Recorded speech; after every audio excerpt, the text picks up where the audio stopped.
Afternoon. This is Mr. Holder coming to you from Liberty Middle School on a Flannel Friday. I've just got some updates for the Liberty families and educators. I wanted to remind about some of the ways that we communicate our expectations, or maybe share this with some people who haven't heard it before. But one of the ways that we communicate our expectations is obey first, ask questions later. So really quickly, this means that if you're in the class period and the educator asks you to sit down or to move to another table or stop talking or start talking, or depending on what the request is, that it's really important that that student obeys first. Sometimes there's questions that pop up in the student's mind in that moment. Why did you ask me? Why didn't you ask somebody else? Why is this important right now? These are all legitimate questions. But in that moment, that teacher has to be responsible for the entire class. And so oftentimes in that moment, the teacher can't answer that question. But if the learner really has those questions, they can ask those questions later. So obey first, ask questions later. Also, hands to self, even if it's just for fun. Middle schoolers have a very difficult time keeping their hands to themselves, and we know that, and so they need a lot of reminders and reteaching. So one of the things that we hear from our learners when we say, please keep your hands to yourself is, oh, we were just messing around. And we understand that you're just messing around, and it's really important to maintain a safe learning environment by keeping our hands to ourselves. We can't be pushing each other, we can't be hanging on each other, no piggyback rides, things like that. For a safe learning environment, we need to keep our hands to ourselves, even if it's just for fun. So that's how we communicate that expectation. Also, we communicate our expectations when we're moving from one place to another in the building by saying walk slowly and talk quietly. That's what we can do in the hallways, and walk slowly, talk quietly is very easy to do.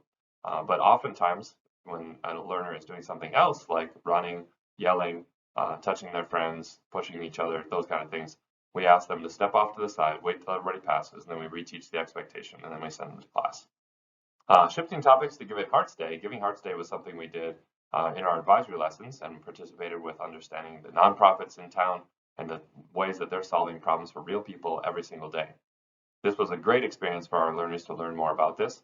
It was also a great experience that some of them took that learning and extended it to field trips and or actually giving of their own money. So they gave some of their time, some of their talents, and some of their treasure. And these are great lifelong memories that these learners will have. Shifting topics again is very important for the wellness of our students and the learning environment for them to be well hydrated. So we value having water bottles at school. However, this particular style of water bottle is very easy to use as a squirt gun, and unfortunately we've seen an increase in that kind of behavior with these type of water bottles. So we're reaching out to our families to say, could you consider providing a different type of water bottle? If not, then parents, would you also follow up with your learners and restate the expectation that this water bottle is never to be used as a squirt gun? That'd be really helpful and keep our learning environment safe and clean because water on many of our floors is very dangerous. And so that's another reason why we can't be using our water bottles as squirt guns. All right, in the area of academics, I wanted to follow up on a topic that I shared last time, which was about rigor, and that has to do with the complexity or the difficulty of the learning targets that we're going for. So this is one of the frameworks. There's many different frameworks, but this is one of the frameworks that can be used to increase the rigor of a learning target.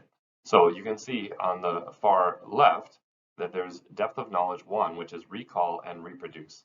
So that's just the facts and the figures. Can you memorize them? Can you reproduce them? Can you take them from this piece of paper and can you rearrange them on this piece of paper? That would be depth of knowledge 1.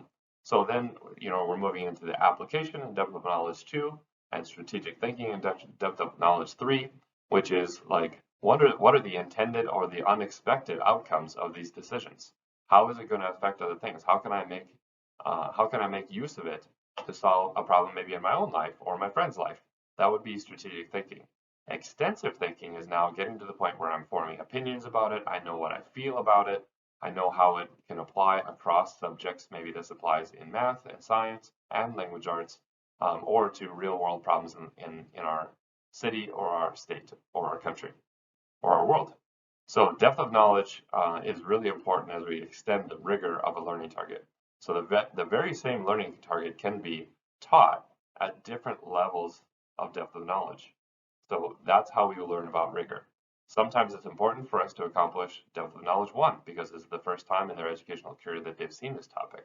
Sometimes it's really important for us to take that learning target all the way to depth of knowledge 4, depending on where they're at in the learning progression.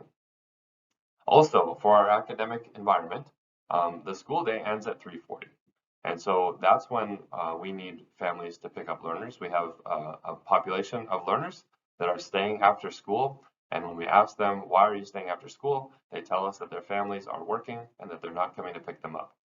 And so we don't have supervision for these students. And so we're asking them to stay in the front entry of the school where they can be picked up by their families. So it's really important that our families come here on time to pick up their learners. And I know our parking lot is busy after school, and so we understand that everybody can't be picked up at the exact same moment.